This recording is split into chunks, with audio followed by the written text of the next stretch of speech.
Hi friends ടൂറായിട്ട് പോവാം. നമ്മൾ hero ഇക്കാണ തുറന്നത് ബാത്റൂം പോയാൽ പിന്നെ ബാത്റൂം നോക്കുമ്പോൾ ഹീറോ ഷാക്ക്. എന്താ ഇത്, എൻ്റെ വീടെന്തല്ല ഹോട്ടലിലാണല്ലോ. ഷോ പാർട്ടിക്ക് വേണ്ടി ഹോട്ടലിൽ താമസിക്കാനല്ലേ വന്ന ഷോ. ഇപ്പോൾ ഹോട്ടൽ ഇത് എൻ്റെ റൂമാണ്. ശരി, ഇവിടുന്ന് കുളിച്ചിട്ട് ഫ്രഷ് ആയിട്ട് പോവാം. ഇത് എൻ്റെ വീടാന്നല്ല, ഹോട്ടൽ ബുക്ക് ചെയ്താൽ എൻ്റെ റൂമാണ് എന്ന് പറഞ്ഞ ഹീറോ കുളിച്ച് ഫ്രഷ് ആയിട്ട് പോയി റെഡി ആയിട്ട് ചേട്ടാ എന്ന് പറഞ്ഞ ഹീറോ കോൾ ചെയ്തേ. എന്ത് പറ്റിയടി, എന്താ പറ്റി, നൈറ്റ് എന്താ പറ്റി, മരുന്ന് കണ്ടുപിടിച്ചു ചേട്ടാ. ഹിരൺ ചേട്ടക്കോ ഇവരുടെ മേലെ കുറച്ച് ഡൗട്ട് വന്നു. ഇല്ലടി അങ്ങനെയായിട്ട് ജോങ്കൊക്കെ മരുന്ന് കണ്ടുപിടിച്ച് പറഞ്ഞടി. മരുന്ന് എങ്ങനെ കിട്ടിയായിരുന്നു, അതുകൊണ്ട് കോണമാക്കി. ശരി ഓക്കെ ചേട്ടാ, ഞാൻ വീട്ടിലേക്ക് പോവാം എന്ന് പറഞ്ഞ് ഹീറോയിൻ വീട്ടിലേക്ക് വന്നായിരുന്നു. ഹീറോയിൻ വീട്ടിലേക്ക് വന്ന് നോക്കുമ്പോൾ ഒരു മാതിരി രാക്ഷസ് മാതിരി ഉണ്ടായിരുന്നു. എന്തത് രാക്ഷസ്, എന്തത്, അതുകൊണ്ട് ഹീറോയ്ക്ക് അതൊന്നും അറിയില്ലായിരുന്നു. എന്തോ സാധനം ഈ കുടിച്ചിട്ട് ഒരുമാതിരി ബോഡിയിലിതാ എന്ന് വന്നിട്ട് ഹീറോയ്ക്ക് അതൊന്നും അറിയില്ലായിരുന്നു. ഹീറോ റെഡി ആയിട്ട് ഇങ്ങനെയായിട്ട് ഫുൾ മാർക്ക് ചെയ്ത് ഇത് അലർജി മതി ഉണ്ടാവും. ശരി ഓക്കെ എന്ന് ഡ്രസ്സ് ചേഞ്ച് ആക്കിയിട്ട് ഹീറോ റെഡി ആയിരുന്നു. അത് കുറച്ച് പറഞ്ഞ കളർ ചേഞ്ച് ആയിരുന്നു. അതെ ഹീറോയിൻ്റെ അത് പറഞ്ഞ അതേ ശരി ഓക്കെ എന്ന് പറഞ്ഞ് ഹീറോയ്ക്ക് അറിയില്ലായിരുന്നു. ഇത് കുടിച്ചിട്ട് ഒരു ബോഡി ഇതായത് എന്ന് പറഞ്ഞ് അതിലൊരു മാർക്ക് മാതിരി ഉണ്ടായിരുന്നു. അത് ഹീറോയ്ക്ക് അറിയില്ലായിരുന്നു. അങ്ങനെ ഹീറോ കുളിച്ച് ഫ്രഷ് ആയിട്ട് ഫ്രണ്ട് കൂടെ ഫ്രണ്ട്സ് പറയായിരുന്നു, മച്ച വരുന്നില്ലേടേ, എനിക്ക് ടയർഡാന്നടി, ഞാൻ വരുന്നില്ല എന്നെ ഹീറോയി പറയുന്നു. ഡേയ്സ് എന്നിട്ട് പോകാൻ തുടങ്ങിയായിരുന്നു. ജങ്കൊക്കെ ഒരുമാതിരി ആവാൻ തുടങ്ങിയത്. എന്ന് പറഞ്ഞ് ജങ്കൊക്കെ ഓർക്കായിരുന്നു. ഡാഡി എന്ന് പറയുന്നു. ജങ്കൊക്കെ കേൾക്കായിരുന്നു. എന്താടാന്ന് പറയുന്നു. ഒന്നുമില്ല ഡാഡി, നമുക്ക് പുറത്ത് കറങ്ങാൻ പോ ഡാഡി എന്നെ ചങ്കുക്കരോട് ബേബീസ് പറയായിരുന്നു. ശരിടാ എന്ന് പറയായിരുന്നു. ഡേയ്സ് പോകാൻ തുടങ്ങിയാണ്. ഇപ്പം ഹീറോയ്ക്ക് മാരേജ് കാര്യം പറയായിരുന്നു. ഹീറോയി ചെന്നിട്ട് മോം എനിക്ക് മാരേജ് ഇൻട്രസ്റ്റ് ഇല്ല. പൂജ എന്താ ചെയ്യുക പൂജ, വേറെ വയ്യില്ല, ഇവൻ കൂടെ മാരേജ് ആയി ചെയ്തു, ഇല്ല ഇവൻ മെറിട്ടാണോ, നീ ആരെ ലവ് ചെയ്ത് പറഞ്ഞാൽ ഞാൻ എനിക്ക് കല്യാണം കഴിപ്പിച്ചതില്ല. പൂജ പറഞ്ഞേക്കടി.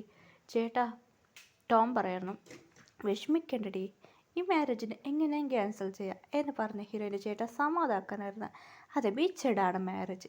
അതെ പൂജയൊക്കെ ഒരുപാട് സാഡായിരുന്നു. ജങ്കൊക്കെ അതേ സൈഡിലാണ് വരുന്നത്. ജങ്കൊക്കെ അതേ സൈഡിൽ നടുന്ന ബേസുണ്ട് വരാറ്. ഇപ്പോൾ പൂജ ഇവരെ കാർ ബീച്ചോടെ ഇറങ്ങി നിന്നായിരുന്നു. ജങ്കൊക്കെ നോക്കാതെ നോക്കുമ്പോൾ വെഡ്ഡിങ് ഡ്രസ്സ് ഇട്ടിട്ട് ഹീറോ ഇറങ്ങി വരുന്നത് കണ്ട് ഷോക്കായി ജങ്കൊക്ക്. എന്താ ഇവിടെ നോക്കുക. പിന്നെ ജങ്കൊക്ക് അകത്ത് പോകും ഷോക്കായിട്ട് നോക്കാൻ തുടങ്ങി. മാരേജാ എന്ന് ബോർഡിലൊക്കെ ഹീറോയ്ക്ക് മാരേജ് കാര്യം ഞങ്ങൾക്ക് ഷോക്കായിരുന്നു. മാരേജാ എന്ന് പറഞ്ഞാൽ ഞങ്ങൾക്ക് ഒരുമാതിരിയായിരുന്നു. ഹീറോയിൻ്റെ തേടായിരുന്നു. ഇവിടെ വന്നത് കണ്ടുപിടിക്കാറില്ല. ഇപ്പം മാരേജ്, ഇപ്പം ഇതിട്ട് ശരിയാവില്ല എന്ന് പറഞ്ഞ് ഞങ്ങൾക്ക് മറക്കാൻ ട്രൈ ചെയ്തത്. ഞങ്ങൾക്ക് മറക്കാൻ കഴിയില്ല. അങ്ങോട്ട് പോകുന്നൊക്കെ ആയിരുന്നു. ബേബീസ് പറയായിരുന്നു. അവിടെ ഹീറോയുടെ ഫ്രണ്ട് വന്നായിരുന്നു. ഇത് ജങ്കുക്ക് സാറല്ലോ, സാർ എന്ന് പറയുന്നു. അതെ ജങ്കുക്കിൻ്റെ ഫോട്ടോ ഓൾറെഡി ഹീറോയും അതെ ഹീറോ ഓൾറെഡി പോകുമ്പോൾ ഫ്ലൈറ്റ് എടുത്ത് ഫോട്ടോ എടുത്തായിരുന്നു. അതുകൊണ്ട് ഹീറോയുടെ ഫ്രണ്ട്സൊക്കെ അറിയും ജങ്കുക്കിനെ. സാർ എന്ന് പറയുന്നത് ആ ബേബീസ് വന്ന ഹീറോയുടെ ഫ്രണ്ടിനെ ഓൾറെഡി അറിയും. ആൻറ്റി എന്ന് പറയാം. അത് വാ മാരേജ് സാർ ഇന്ന് വാ എന്ന് പറയുന്നു. ജങ്കുക്ക് വന്നായിരുന്നു. ഇപ്പം എന്താ ചെയ്യുന്ന അറിയില്ലായിരുന്നു. അങ്ങനെ ഹീറോയ്ക്ക് മാരേജ് ആണ്. അതുകൊണ്ട് ഹീറോയ്ക്ക് ഒരുപാട് ടെൻഷനായിരുന്നു. ഈ മാരേജ് എങ്ങനെ സ്റ്റോപ്പ് ചെയ്യുമെന്ന് പറഞ്ഞ ഹീറോ ടെൻഷനായിരുന്നു. അതുകൊണ്ട് ജങ്കുക്ക് നോക്കായിരുന്നു. ജങ്കുക്ക് കൺഫ്യൂസ് ആയിരുന്നു. എന്താണ് നടക്കുന്നത് പറഞ്ഞ് നോക്കായിരുന്നു. അങ്ങനെയായിട്ട് കല്യാണമൊക്കെ വന്ന ഹീറോയിനെ ഇങ്ങനെ പിടിക്കാൻ ജങ്കുക്ക് ഒരുപാട് ടെൻഷൻ വെച്ചാൽ സൗണ്ട് തുടങ്ങിയായിരുന്നു. അങ്ങനെ മാരേജ് സ്റ്റോപ്പ് ചെയ്ത് വേണ്ടിയിട്ട് എന്താ ചെയ്യാമെന്ന് അറിയില്ലായിരുന്നു. അവിടെ ഇപ്പോൾ നോക്കുമ്പോൾ ഒരു ഗേൾ വന്നായിരുന്നു. അങ്ങനെ കല്യാണ ചെക്കൻ പറഞ്ഞ പലാനൊരടി അടി വീട്ടിലൊക്കെ ഒരു അടി വെച്ചായിരുന്നു. നീ എന്നെ മാരേജ് കഴിക്കുന്നവന് എന്നെ ചീറ്റ് ചെയ്തു. നിറയെ ഗേൾസ് വന്നായിരുന്നു. 12 ഗേൾസ് ഉണ്ടായിരുന്നു. ഗേൾസ് വന്നവൻ തല്ലുണ്ടാക്കിയായിരുന്നു. പിന്നെ ഹീറോമിക്ക് ഡാഡിക്ക് സാഡായിരുന്നു. സോ എന്താ ചെയ്യുക, ഇവന് മെറിറ്റാ ഞങ്ങളെ ഫോഴ്സ് ചെയ്ത് മാരേജ് ചെയ്യിപ്പിക്കാതെ മെറിറ്റതാ. അപ്പം രക്ഷപ്പെട്ടു എന്ന് പറഞ്ഞു. അപ്പ എനിക്ക് രക്ഷപ്പെട്ടു എന്ന് പറഞ്ഞ ഹീറോ സമാധാനമായിരുന്നു. അപ്പോൾ ഹീറോയി അതേ എന്ന് പറഞ്ഞ ഹീറോയി സോലിയസായിട്ടുണ്ടായിരുന്നു. അപ്പം നോക്കുമ്പോൾ ഹീറോയുടെ അടുത്ത് വേറെ ചെക്കനുണ്ട്. ഹീറോയൊക്കെ പ്രപ്പോസ് ചെയ്തായിരുന്നു. സീനിയറായിരുന്നു ആ ചെക്കനെ ഹീറോയുടെ അടുത്ത് വന്ന്. അത് ക്യാൻസൽ ആയി മോശമില്ല, എനിക്കെന്നെ ഇഷ്ടം മാരേജ് കഴിക്കുക എന്ന് പറഞ്ഞ് ഹീറോയ്ക്ക് പ്രപ്പോസ് ചെയ്തായിരുന്നു. ഹീറോയി ഷാക്കായിരുന്നു. എന്താ മാരേജ് എന്ന് പറഞ്ഞ ഹീറോ ഓർക്കായിരുന്നു. ജഗൊക്കെ ഇപ്പം ടെൻഷൻ ആവാൻ തുടങ്ങി. എടാ സമാധാനം അന്വേഷിച്ച് പോയി ഇപ്പം എന്താ വന്നത് എന്ന് പറയാൻ പറയായിരുന്നു. അപ്പം ഹീറോ എന്താ പറയുക എന്ന് പറഞ്ഞാൽ ഹീറോ ഓർക്കായിരുന്നു. അപ്പം ബേബീസ് വന്ന് ബാ ഇങ്ങോട്ട് പോകാൻ എന്ന് പറയായിരുന്നു. അപ്പം രക്ഷപ്പെട്ടു ഞങ്ങൾക്ക് ഇരിക്കായിരുന്നു. സീനിയർക്ക് കോൾ വന്നു. സീനിയർ അടുത്ത് പോയായിരുന്നു. ഇപ്പം ഹീറോയുടെ അമ്മീനെ എല്ലാവരും പറയുന്നു. അപ്പം ജങ്കുക്കൊക്കെ ഇത് വിട്ടാൽ ശരിയാവില്ല. ജങ്കുക്കൊക്കെ ഒരു ഫീലായിരുന്നു. എന്താ ഇവളതിക്ക് മാർക്കായില്ല. ജങ്കുക്ക് വന്നിട്ട് എന്നെ സംസാരിക്കായിരുന്നു. അപ്പോൾ ഹീറോയുടെ ചേട്ടൻ പറയായിരുന്നു, ജങ്കുക്കിനെ കണ്ട് ഇഷ്ടപ്പെട്ടു. ജങ്കുക്കിന് കുറച്ച് അറിയുമായിരുന്നു. അങ്ങനെ ഹീറോയിൻ്റെ അമ്മയോട് പറയായിരുന്നു ജങ്കുക്കിനോട്, പിന്നെ എൻ്റെ മോളെ എനിക്ക് മാരേജ് അയച്ചു തരാം. ജങ്കുക്ക് പറയുന്നു, എന്താ മാം പറയണത്? ഇല്ലപ്പം നീ നല്ല ചെക്കനാ, അതുകൊണ്ട് എനിക്ക് എന്നെ പിടിച്ചിരുന്നു. എൻ്റെ ബേബി എനിക്ക് ഒരുപാട് കഷ്ടമായിരുന്നു. ബേബീസ്ക്ക് എൻ്റെ മോളെ ഭയങ്കര ഇഷ്ടം കേട്ടോ. ബേബീസോട് കേട്ടായിരുന്നു, ഓൾറെഡി മുമ്പ് കേട്ടായിരുന്നു മാരേജ് അയച്ച് കൊടുക്കാതെ ഇച്ചു പോയതായിരുന്നു. ഈ മാരേജ് അവൾക്ക് ഇഷ്ടപ്പെടാതെ മാരേജ് നടക്കുമ്പോൾ ഞങ്ങളെ ഫോഴ്സ് ചെയ്തായിരുന്നു, മിരട്ടായിരുന്നു. അതുകൊണ്ടാണ് മാരേജ് ഉണ്ടാക്കിയ. ഇല്ലപ്പാ നീ നല്ല ചെക്കനാ, എൻ്റെ മോളെ നിനക്ക് വേറെ ചേച്ചി തരാം. ചങ്ങൊക്കെ ഭയങ്കര മനസ്സുള്ളിൽ ഹാപ്പിയായിരുന്നു. അത് എങ്ങനെ ആൻറ്റി പറയുന്നു, എനിക്കും അവിടെ മാരേജ് ആയി, സോക്കിടാ ചങ്ങ് എന്ന് പറയുന്നു ചങ്കൊക്കോട്. അങ്ങനെ ചങ്കൊക്കെ ഹീറോയ്ക്ക് മാരേജ് ആയിരുന്നു. ഹീറോയ്ക്ക് ഭയങ്കര മനസ്സുള്ളിൽ ഹാപ്പിയായിരുന്നു. ഹാപ്പി മതി, ഹാറ്റിങ് ഒന്ന് കണ്ട് കഥ മതി ചെയ്യാൻ തുടങ്ങിയായിരുന്നു. അപ്പോൾ ഹീറോയിൻ ഇവൻ നൈറ്റായിരുന്നു. ഹീറോയിൻ റൂമിൽ പോകാൻ തുടങ്ങിയിരുന്നു.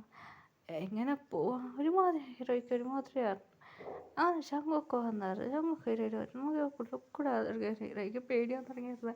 ഈ നോക്കുന്നത് ശരിയില്ലല്ലോ എന്ന് പറയുന്നത് ശങ്കൊക്കെ ഹീറോയിൻ്റെ അടുത്ത് വന്നായിരുന്നു. അപ്പോൾ ചങ്കുക്ക് റൂം ഡെക്കറേഴ്സായിരുന്നു. അപ്പോൾ ചങ്കുക്ക് ഇപ്പോൾ വരാം എന്ന് പറഞ്ഞായിരുന്നു. കണ്ണ് ചുമ്മ പറയായിരുന്നു. കണ്ണ് ചുമ്മിയായിരുന്നു ഹീറോയിൻ. ഇപ്പോൾ ഹീറോയിൻ കണ്ണ് തുറക്കാൻ പറയായിരുന്നു. പ്രപ്പോസ് ചെയ്തായിരുന്നു. ഇതാണ് ഷാക്കായി നോക്കാറ്. ഇപ്പം നമുക്ക് രണ്ടും മാരേജ്, എൻ്റെ ലൈഫ് ഫുള്ള് എൻ്റെ കൂടെ ഇരിക്കാൻ പറ്റുമോ, ലവ് യു, എനിക്ക് ഓക്കെ ആണോ? ഹീറോയ്ക്ക് പ്രപ്പോസ് ചെയ്ത് ഹീറോ ഷാക്കായിരുന്നു. അത് എന്ന് പറഞ്ഞാൽ ഓക്കെ ആണോ ഇല്ലേ പറ എന്ന് പറയുന്നത് ഞങ്ങൾക്ക് എനിക്കിന്ന് ഇഷ്ടപ്പെട്ട ഹീറോ ഓക്കെ എന്ന് പറയായിരുന്നു. ഹീറോയ്ക്ക് അവിടെ പിടിക്കുമെന്ന് ഞങ്ങൾക്ക് കുറച്ച് അറിയായിരുന്നു. അതുകൊണ്ട് ഹീറോയിനെ സൈറ്റ് ജങ്കൊക്കെ ഇവിടെ പോയി സൈറ്റ് അടിക്കുന്ന കാര്യം മൊത്തം ജങ്കൊക്കെ അറിഞ്ഞായിരുന്നു. അതുകൊണ്ടാണ് അങ്ങനെയായിട്ട് ജങ്കൊക്കെ ഹീറോയുടെ അടുത്ത് വന്നു. ജങ്കൊക്കെ ക്രിസ്റ്റ്യൻ അത് എനിക്ക് പേടിയാണ് ഹീറോയിൻ ജങ്കൊക്കെ പറയുന്നു. ഓൾറെഡി എനിക്കും നിങ്ങൾക്ക് എല്ലാം നടത്തും ജങ്കൊക്കെ പറയുന്നത്. ഹീറോയിൻ ഷോക്കായിരുന്നു. നടന്ന കാര്യം മൊത്തം പറയുന്നു. എന്ന് പറഞ്ഞ ഹീറോയിനെ കിസ് അങ്ങനെ രണ്ടുപേർക്ക് എല്ലാം നടന്നിരുന്നു. ഡേയ്സ് പോകാൻ തുടങ്ങിയായിരുന്നു. ഇപ്പോൾ കൊറിയർ സൈസ് മാരേജ് ആയിരുന്നു. ഭയങ്കര ഹാപ്പി. ഇപ്പോൾ കുറേ ഡേയ്സ് കഴിഞ്ഞ് മാരേജ് ആയി കുറേ ദിവസം മാരേജ് ആയിട്ട് ഭയങ്കര ഹാപ്പി ആയിട്ട് ഹീറോ ഹാപ്പി ഫാമിലി ആയിട്ടുണ്ട്. Happy ending story.